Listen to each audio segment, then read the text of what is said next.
I'm Emily Brooks and I am a Healthy Weight Ambassador working alongside Welsh Government, and I'm here today in Treherbert to speak to Martin about the Welcome to Our Woods campaign. My name is Martin Broughton. I'm 53 years old and I am the Health and Wellbeing Activity Leader for Welcome to Our Woods. Today, for instance, we've been doing one of our main activities, Woodland Therapy, connecting people in nature, and based on Shinra and Yoku, forest bathing. We do lots of different activities today. We've done some Tai Chi and we've done some healthy campfire cooking, but we do bushcraft, we do nature ID, walks, some environmental activities, and yeah, it just makes people feel better when they come into the woods. With the activities we do, we look at both physical and mental health, and it's getting more and more prevalent now how important the mental health side of things are.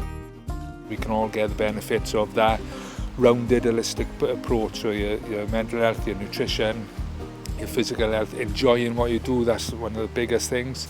You know, if it's a bugbear you're not looking forward to it, you're not going to continue with it. You know, find something you really enjoy doing, and you'll continue doing it, and doing it with like-minded people as well. You know, that spurs you on, finding training partners or a walking group or something that you know, you're socially active as well. So that's really important. I got involved with this group about 2 years ago, and it came about because I was going along to the walking group.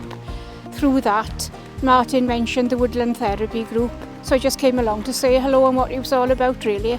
So that was 2 years ago, and I've been coming here virtually every week since.